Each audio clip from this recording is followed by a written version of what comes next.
Come here. Today on Rolonda, we're going to talk about a very intimate subject. Breasts. I know, you're probably one of the millions of women in this country who's not very pleased with their breasts. I mean, even I have a confession to make. Back in high school, I was a member of the IBTC, the Itty Bitty Titty Committee. Believe me, things haven't changed very much since then. But it amazes me that how we as little girls even start defining ourselves as women by what's in our bra. What is America's obsession with breasts? Now that's something to talk about next on Rolonda.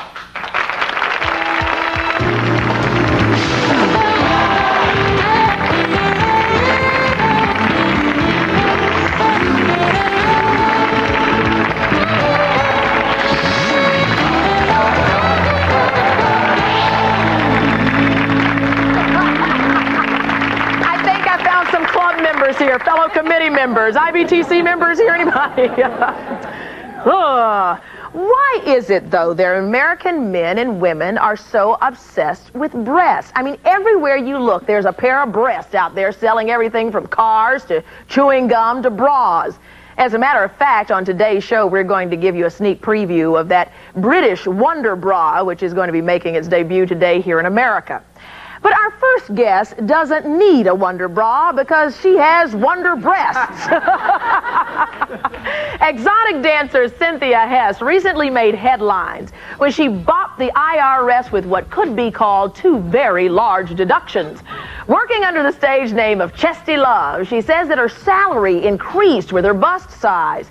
And in reality, she says, her large breasts are nothing more than stage props. Please welcome a woman with a 115-inch bust line, exotic dancer, Chesty Love. Welcome. Chesty, I don't think anybody in America hadn't heard of your story. I mean, to take up the federal government, what did you say that made them, that convinced them that you needed a tax deduction for your breasts? Well, no one in their right mind would really just carry these around just to be more beautiful. They weigh about 15 pounds a piece, and if I could, I would just, as a stage prop, I would stick it in my trunk every night and go home and wear normal clothes and not have to have special built everything. And I just convinced them that with photos and with contracts that the salary just increased as the breasts got larger. It was a stage prop. Now tell me how the salary increased. How much from the old breasts? Well, from the original me, which was like a 56 double F.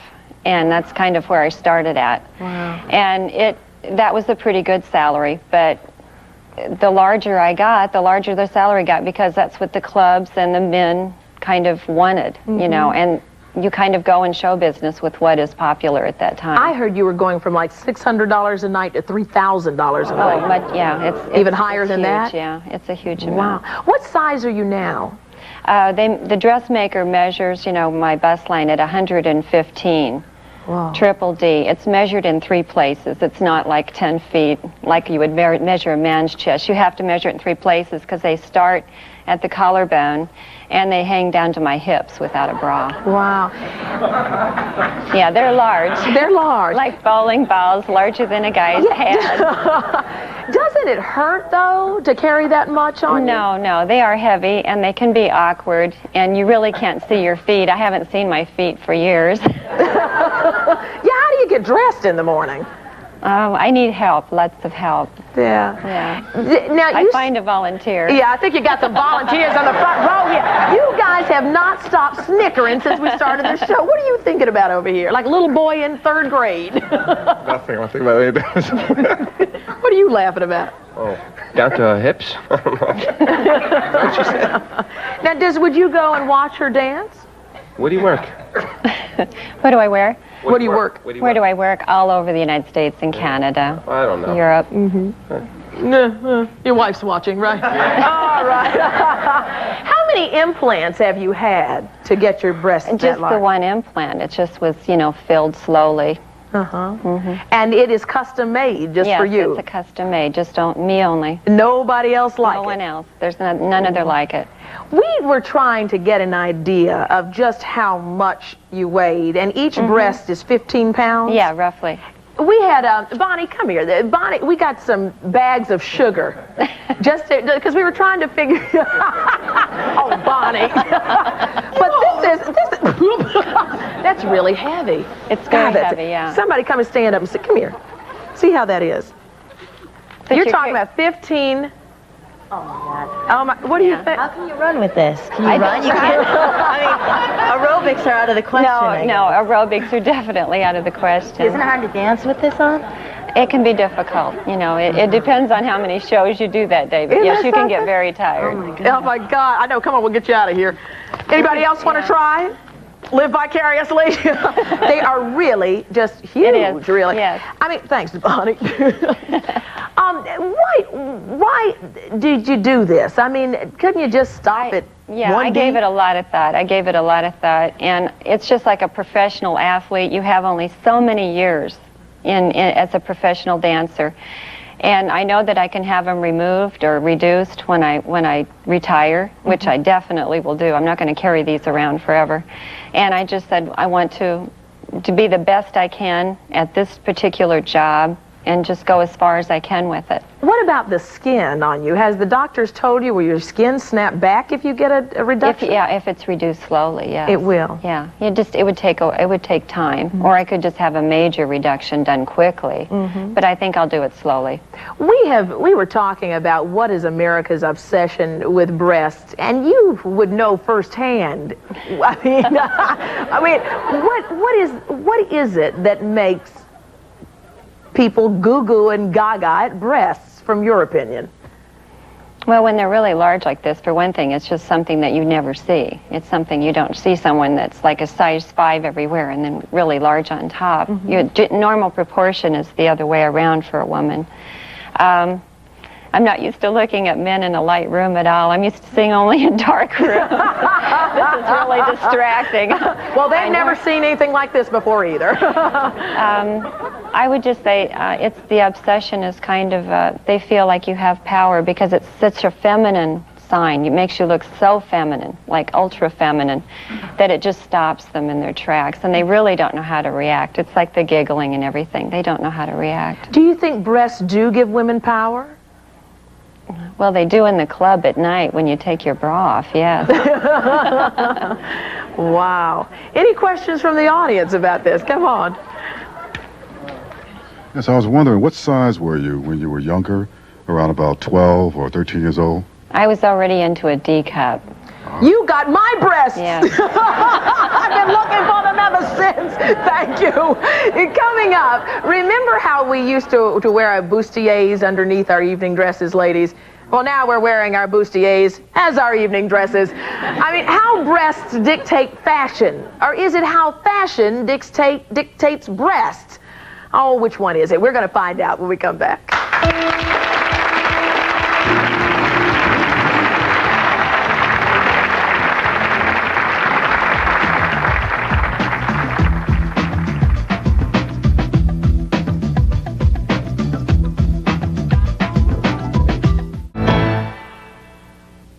My tax accountant, we were working on my taxes, and she said she felt that they were obviously just like a stage prop. She thought, well, we could try to write them off. She says, well, we can just try, and I was willing to risk a penalty and fines and whatever. But I thought it was definitely a stage prop because it affected my salary so directly. It affected my whole life and all my jobs and the kind of jobs I got. It is amazing to think that breasts do affect day-to-day life. That was Chesty Love speaking at her press conference after she won a lawsuit against the U.S. government that agreed that her enlarged breasts were indeed a tax deduction. She's an exotic dancer. My next guest, we're going to get to in just a minute, but I got to ask you that you said that when you deal with other women, Chesty, that they don't always treat you the right way. I mean, that you get some meanness that comes out of other women who look at you. Oh, I do. Especially if they don't know me. If they meet you in the street or in a store. If you're not really dressed down, like with a large sweatshirt or where you just look heavy, then they treat you okay. But yeah, if you're at all flashy or dressed up, you're not really, the women don't treat you well. It's usually laughter, as soon as they go around the corner or something where they can't hear you. Does that hurt your feelings, or is that just part of the... Depends on what mood you're in that day. So everyone has bad days and good days. Some days it really bothers you, and other days you just say, well, I'm laughing too. Okay, they laughing at you, or is it because they're jealous, maybe? You're not really sure. You know, they're not hanging around to, you know, talk to. That is another thing that I guess the women who are well endowed have to deal with girlfriends, which brings me to my next guest. My next guest says that her big boobs have always been the object of envy from her female friends. Jan King is the author of Killer Bras and Other Hazards of the 50s. A great title. I'd also like you to meet one of Jan's friends who says that she's sick and tired of Jan parading all around, exposing her gigantic bosoms to everybody. Please welcome Rudy Sheriff.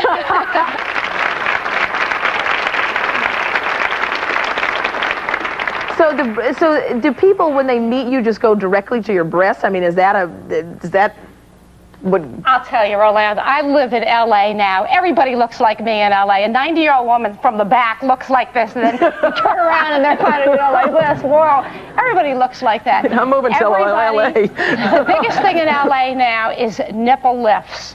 And it cracks me up as a writer because I just wrote a book and said, it's for perky breasts. You know, they want them to stand up, and young girls are getting this done, and I'm like, well, what do? Need to get your breasts off Prozac? You know, what is this, the perky breast syndrome? But it's a very big deal. It's just kind of a breast country, and I wrote Killer Bras because growing up in the 50s and 60s, you know, at 11 and 12 years old, you're looking at Jane Mansfield, Diana Dors, Anita Ekberg. I mean, like 90% of all the mammary tissue in the world was located in Hollywood. And I was watching it going, oh, that's great. I want to grow up and look like that. So it was, What is the obsession, you think? Why are we, men and women, so concerned about breasts? I mean, that's all we hear about is breast enlargements, breast reductions, bras that are coming out that are rocking the world. I mean, I think it's a real measure in this country anyway of femininity. I really do. And I think big breasts are power. And it cracks me up when you get these little starlets coming out saying, oh, I had these breast implants only to please myself. It's like, who are you kidding? You know, if you pay $10,000 for a set of anything, you're not going to keep them hidden. Women do it to attract men. When all is said and done, they really do. And I think and I don't think there's anything wrong with it. That's fine. Now, Rudy, you don't always agree with that. Were there some times where you thought busting out all over was a bit much for the occasion? Well, when it gets too obvious. Sure. I have a question. You girls all have like perfect bodies, and I personally had a breast reduction, and I think you're crazy. Okay, I can't imagine any woman wanting breasts that size, and I don't know. Now, why did you get a breast reduction? Was it hurting your health, or you just Well, that, and plus the fact that they were disgusting. Well, there you go. I like an honest woman. Great. Question. I'm concerned about Chesty. Chesty, 30 pounds every day, carrying 30 pounds. How long does it take for you to get out of bed in the morning? I don't have any trouble getting out of bed in the morning at all. They really don't affect. Once they're there, it's just part of your body. And, you know, the legs and everything have compensated for it. You know, I'm in shape. Yeah, Chesty, if I had a sit-down job, there would be no reason to have them. Yeah, are you married? Yes, I am. What does your husband think of them? He likes them a lot. On that note, we'll come back and get some more questions from the audience. We're also going to meet a man who says that the bigger the better, the tighter the sweater. He's one of the many guys in this country who's proud to say he's a breast man. Stay with us. We'll be right back.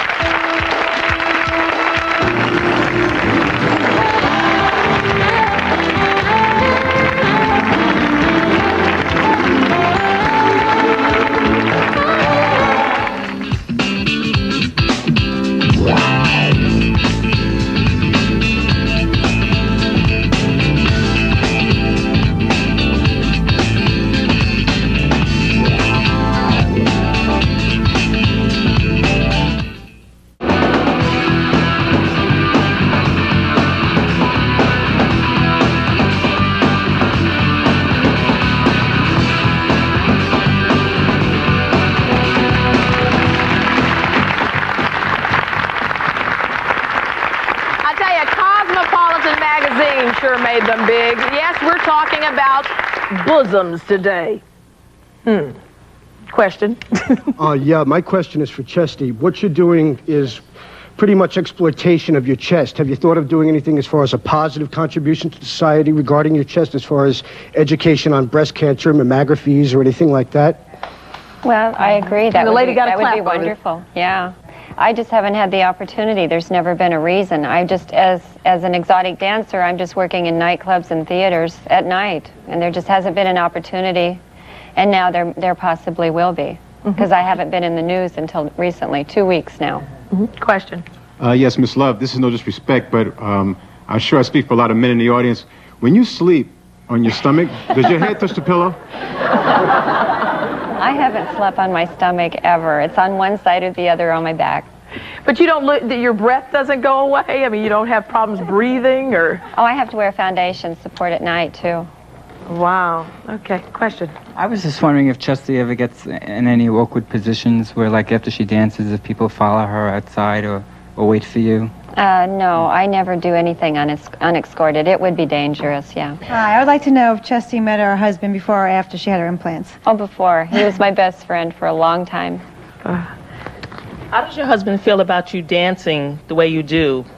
He's very proud of me because I do a really classy show, and he's proud of me. It's like I was trained by a burlesque dancer, and it's that type of a show. It's really cute. It's even funny, kind of a comedy thing. Now, Rudy, you told my producers that you get envious sometimes at Jan's breasts. Why? Well, Jan got an awful lot of attention. I can remember Jan having a pool party that kind of went down famous in McLean, Virginia. Yeah. Jan was sort of the Pearl Mesta of Virginia when she lived there and had these wonderful parties, but she would always invite us to her pool party, which meant we had to wear a bathing suit. And Jan looked very busty and beautiful and feminine in her bathing suit, and the rest of us were wearing these things with massive stays and you know, lots of padding, or we wouldn't take off our cover-ups at all. Oh my goodness. So we had all different types of bathing suits to enhance our appearance where Jan could do it naturally. And you know, women talk about other women, and you always looked great, and we always looked women flat. would wear these, you know, these like matronly suits with all the bones, and they'd have like these big points. It's like they could spear tuna, you know, like going through the water with these pointed things on them. Do girlfriends spend a lot of time talking about bras and breasts, and what do girls talk about behind closed doors? Girls do talk about that. I mean, everybody talks about who's got the latest breast augmentation on TV. They do. I think all about the locker room at the club. Yeah, that's right. Or who did you we see? Do that. Yeah, absolutely. I think it's always been an obsession. Sure. You know, later in this show, we're going to show you one of the breakthroughs in cleavage with the new Wonder Bra that I myself know and can experience. You can make mountains out of plains with this bra. but first, let's talk to our breast man. Jay Burke says that his father raised him to appreciate an ample bosom. And he says he will never date a woman who does not have big breasts.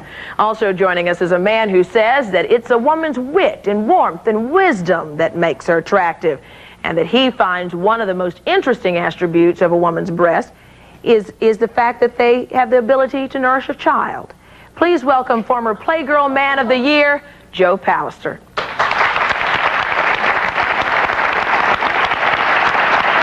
Now, Jay, are you really serious about that? That you would only date a woman with big breasts? Yeah. Small-breasted women need not apply.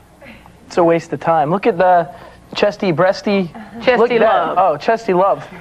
That's heavenly. That's beautiful. That's the epitome of femininity to me. What is it about breasts that, I mean, because men and women have, you know, you can be different parts or whatever you like, but what is it about the breast that really makes you to make a statement like that? I just think it's so feminine. It's so soft and beautiful. Like that whole waif look thing just didn't do it for me at all. I mean, what was her name? The Moss, Kate Moss. Mm-hmm. That's terrible. All that androgynous waif thing, it just doesn't do it for me. I like just a very feminine woman, and I think breasts are like a big symbol of femininity. And motherhood. And see, I was going to ask you that. Does it go back to motherhood? I think all men want a mother.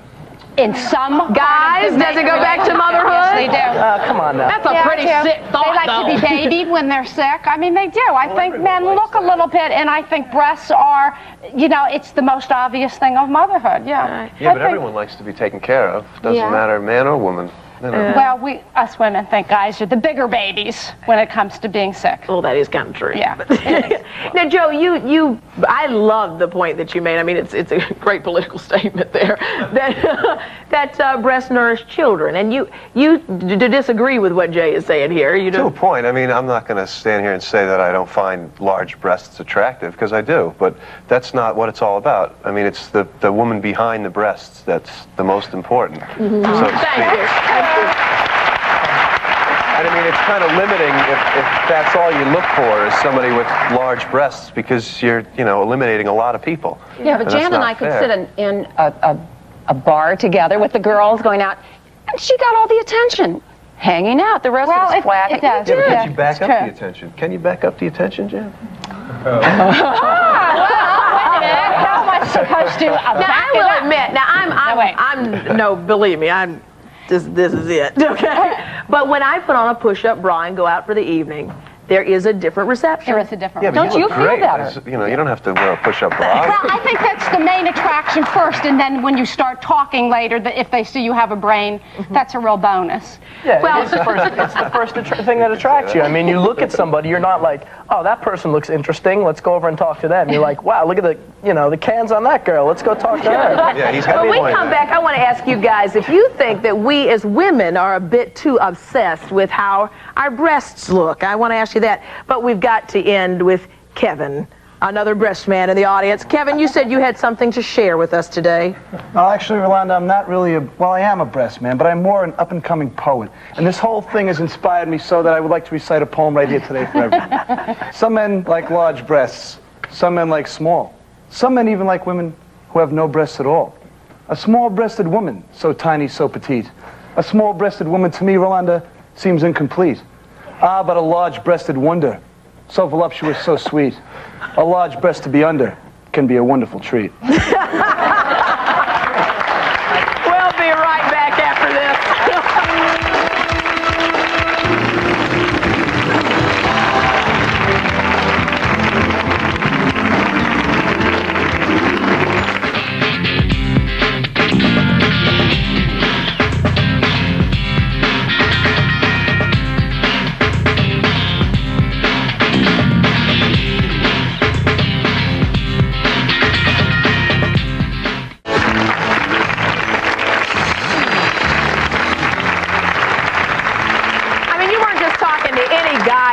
Joe was the 1993 Playmate, or just Playmate or Playgirl, Playguy?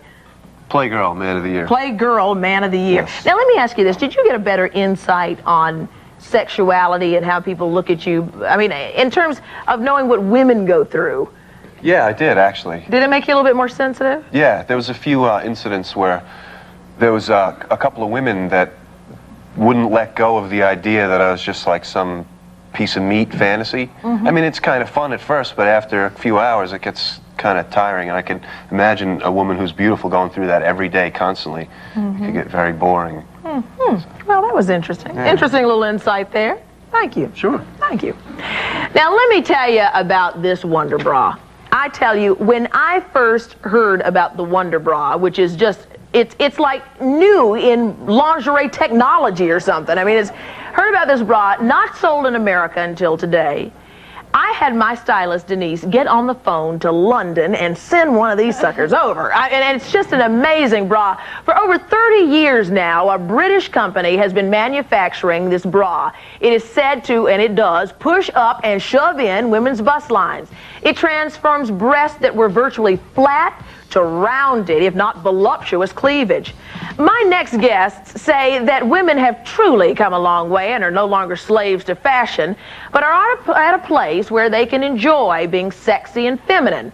Please welcome the editor and publisher of Intimate Apparel magazine, Jill Gerson, and the director of merchandising and fashion for Wonder Bra, Nancy Brennick. Welcome, ladies.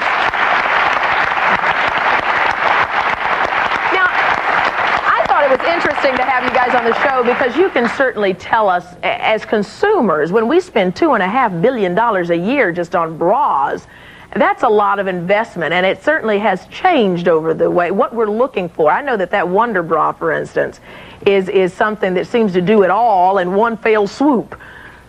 It certainly does, and many women in the, actually millions of women in the UK can attest to that. There's been so many units sold over in Great Britain, and it's been called the supermodel's secret weapon. Even Kate Moss, that supermodel, that waif supermodel, said, it even gives me cleavage. Mm-hmm. So it's a bra that really works. Why are we so obsessed with cleavage and our breasts? We don't think you're obsessed with cleavage and your breasts. We think it's about change. It's about control. It's about the idea that today I can be J. Crew and tomorrow I can push him up and wear where it's out. It's about body beautiful. Women don't spend all that money on bras just for cleavage. It's a whole thing about being in control, about having fashion, about looking different ways at different times, which gives women a tremendous sense of power. You don't think we're going to put a Wonder Bra on and say, I don't have to prepare for the meeting, I'll just wow them with my cleavage. I mean, that's just not going to happen. It's truly about change and being comfortable with the ability to be a different person whenever you want to. Does a good bra really change how we deal with life? I mean, does it change our attitude? A bad bra really hurts how you deal with life. There you go. But I think it just seems like when you have a really good bra, it really increases makes your posture better, you feel. I mean, a lot of our intimate apparel is for us, not for anybody else anymore, because we feel good under that suit when we have to go to work or even to the grocery store. It feels good to have good intimate apparel. It certainly is. And you know, we work with a lot of women, and those women, what we find when we measure them is that 7 out of 10 of them are wearing the wrong size bra. So there's a lot of uncomfortable women walking around America. Think of the good mood that you're in if you have the right size shoe on. If you have the wrong size shoe on, you have bunions, you're in a bad mood, you're foul. Nobody wants to be around you. But if you have the right size bra, you're in good shape, you are more confident, and Wonder Bra is a great bra to put you in the right shape. Well, we're going to have a Wonder Bra fashion show. I want you to take a look at this thing, and you can maybe tell us how to find the right size. It's amazing because when you think over the past 5 years, the sales of push-up bras have gone up more than 12%, saying something about us ladies. We'll be right back in a minute.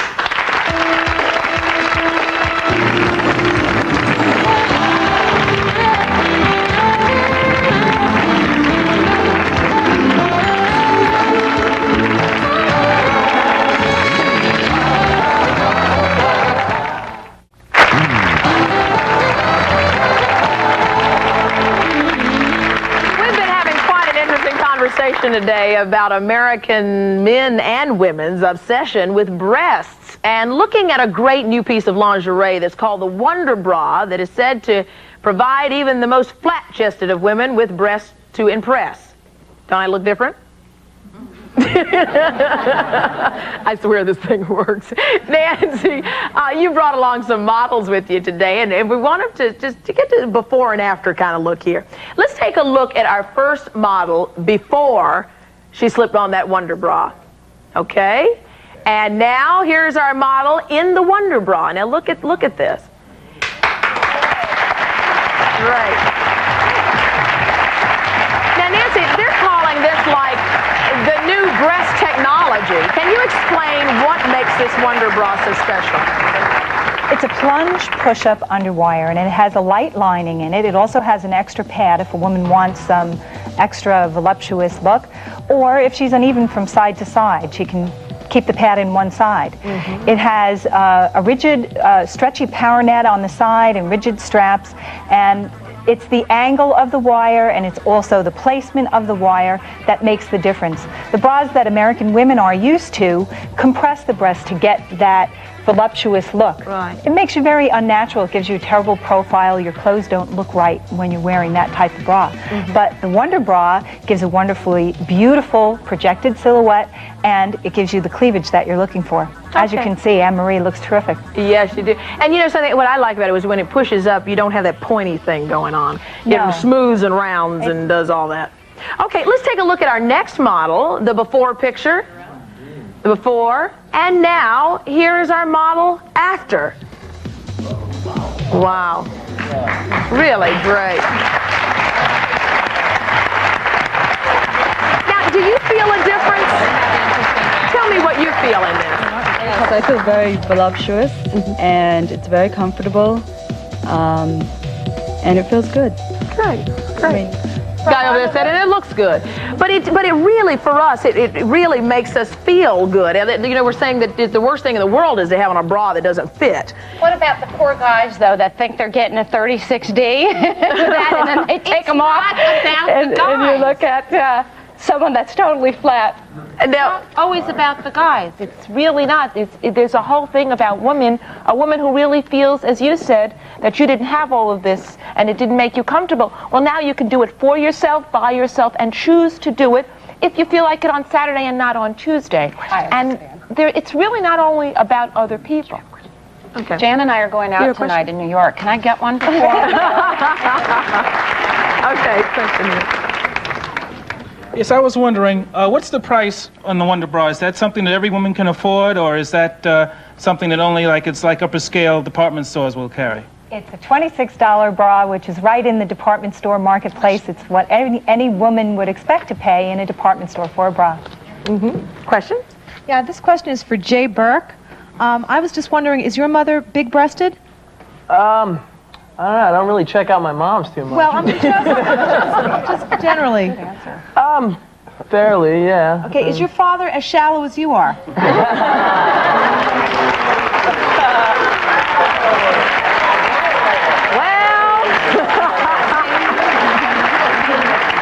Shallow man, but he likes a deep cut. Rebuttal. Go on quickly, Jay. I gotta take a break. That's what we call the BSBW, the bitter small-breasted woman. And when we come back, we're going to meet a doctor who is going to show us, since all of our attention right now is on breast, let's take a positive advantage of that. When we come back, we're going to have a doctor here who's going to show women how they can take care of their breasts to avoid breast cancer. And I think this is important for the men, too. If there's a lady in your life you love, stay tuned and teach this to her. We'll be right back.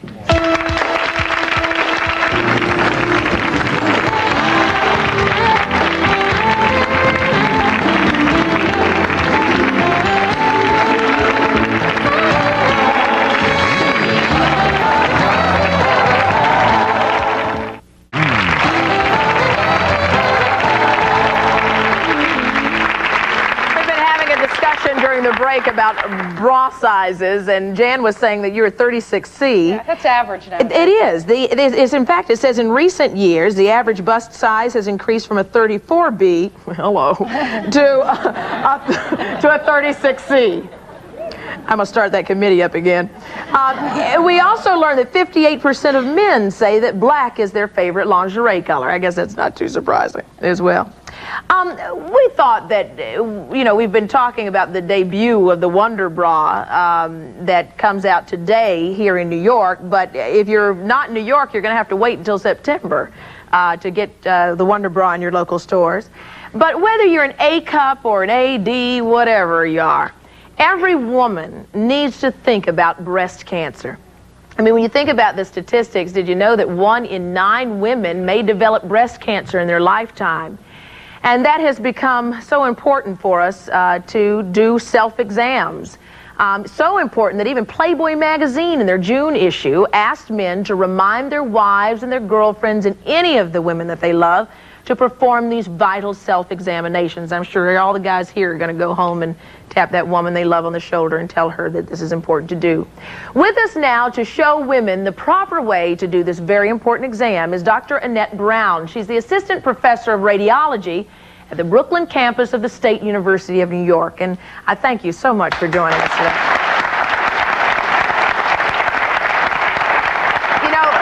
This started off as a very lighthearted show about America's obsession with breasts, but we couldn't be irresponsible by not taking the moment just to talk about this. Are women going in, first of all, as we should? And are we examining ourselves as much as we should? No, they're not. Women tend to postpone taking care of a problem. If she finds a lump, she very often watches this. She hides it from her husband. I think it's important to remind women, and the men too, that a breast is an appendage. You know, it's not the woman. If a woman lost an arm or a leg, she'd be much more handicapped than if she lost a breast. But because of the hoopla around having breasts, large breasts, women tend to drag their feet a little bit on this, and this can be really fatal. I know that recently in the news it has even come out that black women and Hispanic women are much more susceptible to breast cancer. Well, it's not that they're more susceptible to breast cancer. They have a lower incidence of breast cancer but a higher mortality rate. I see. Part of the reason is that we're seeing them with late-stage disease. I see. They'll come in with a stage 3 cancer rather than coming in when they feel the lump at first. How often should we examine our breasts? Well, in addition to regular mammograms on an age-appropriate basis, every woman should learn to do this. I mean, from the age of 20 on, women should be examining their breasts. For women who are still menstruating, premenopausal women, this should be done the week after the menstrual period, when the breasts are back to their usual droop, not when they're engorged and painful and swollen, as they very often are before the period. Can you show us how that demo works? Right. The woman should first inspect her breast, looking in the mirror. Raise the arms, put your hands on your hips, bend forward. You want to look at the contour of the breast to make sure there's no dimpling, the nipples haven't changed direction, there's no discharge from the nipple. After the inspection, I like to do this exam lying down, flat on the back. You very often hear about doing this in the shower. It's great to check in the shower, but you should do a thorough exam lying down. The easiest method I find to do a breast exam on myself, for a woman to do it on herself, is to imagine the breast as a clock face. This is 12 o'clock, this is 6, this is 9, and this is 3. Start with at any hour you like. And if you're at home, you should try to do this. Try to do this if you're at home. Go on, Dr. Right. Lying flat on your back. If you have large breasts that are pendulous, you don't want them drooping to one side or the other. You want to turn your body so the breast is flat on the chest wall. So wherever you put your hand down, you're feeling everything under there. Begin, say, at 12 o'clock. 3 fingers, palm of the fingers. Don't use the tips, you'll push everything away. Feel under the breast. Go around in a circle. Slide your hands along. Don't pick up, because you could miss one spot that you're not going to see till the following And you're month. feeling for any unusual You're feeling for lump? any lump, any thickening, anything that you feel in some area of the breast that you don't feel in the same area in the opposite breast. We've got to take a quick break. We'll pick up where we leave off right after this.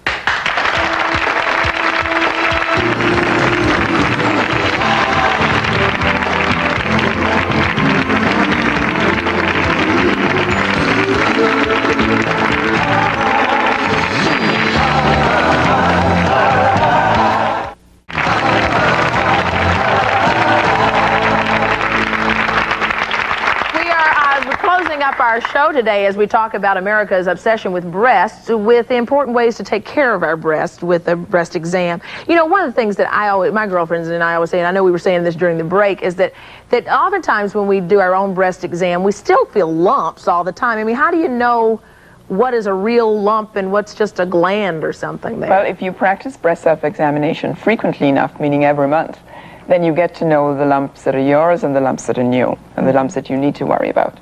So part of the process is getting to know your own breasts. Getting to know your own breast. And getting That's to touch ourselves, you know? It's your breast. You can examine it as long as frequently as you like. That's right.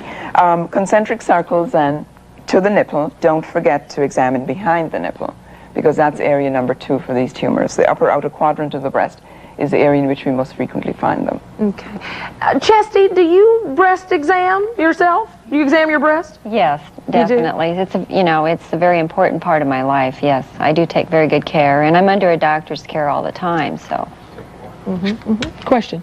Hi. I understand for your job, your breasts play an important part, but how about the day-to-day things, going to the supermarket, the grocery store? Don't you feel so completely violated just by men completely staring at you all the time and looking at you, making comments? Well, I'm used to being stared at a lot. That's a major part of my job. So you do just get really kind of immune to it, and you just go about your life as normal as you can. The women can be the hardest, the women and the young girls, because they just don't understand, and they just think you're crazy. I know that they even referred to you as almost a freak during the trial. Absolutely, absolutely. The judge, referred to him. They were a freak size, and I've done TV shows in Tokyo where you were measured. You were there at the show with the shortest people in the world and the tallest twins, and you were measured as freak size. Question. So, yes. I have a comment that I'd like to make. I have a very dear, sweet friend that lost both of her breasts to breast cancer. I loved her before the surgery, and I love her now. She's a very dear, sweet friend of mine. I'm having a real lot of trouble up here because we're talking about breasts, but over here we're talking about money. Over here we're talking about appearance and looks. Over here we're talking about fashion, and I have a very dear, sweet friend who almost lost her life. It bothers me that I'm in an audience discussing breasts. Men don't sit around discussing penis size. I'm 40 years old. I have never discussed my penis size with any man, no friend, never with my father. And it just bothers me. It just bothers me. Does it bother you that there's such an obsession in this nation with breasts? Very much so. I love women. I love breasts, but I love the entire package. No one here is talking about the size of a person's heart. Well, I think I like this man. Come on. We're trying to make light of it to dispel those obsessions. Just kind of make light of it and not be so serious about it. That's what I try to do anyway in the books. Quick question. Hi, I'm not a part of this obsession with breasts because I feel it's a general disrespect and exploitation of women. But my question is to Rudy. Why do you feel women have these insecurities about other women, such as your friend here, when she came in your aerobics class? Because, I mean, she's a very beautiful woman, but I see nothing so outstanding about her that would make women deal with these insecurities. Breasts do stand out. When you look at a woman in a leotard or a bathing suit, the first thing you see is a breast. You see the breast. I am a personal trainer and an aerobics instructor, and I see a lot of bodies. I see a lot of hips, thighs, I see it all. But the breasts are the first thing you notice. And as a woman gets older, the breast becomes smaller, body makes changes, and you're aware of it. And it's very hard for some women to maybe they grew up as a teenager having a very large, well-endowed bust and being very proud of their entire shape, and then you see changes happening, and it's not that easy. What amazes me is how much we try to say it's only men who are obsessed with talking about breasts, and as we see, women are doing it just as much as men. So we'll be right back after this.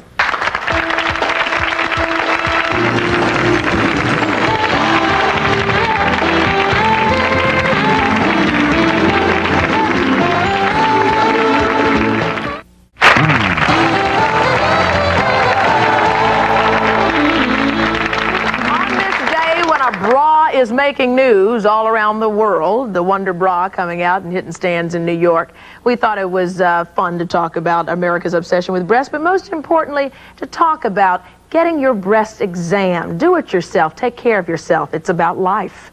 And have a good day. See you next time on Rolonda.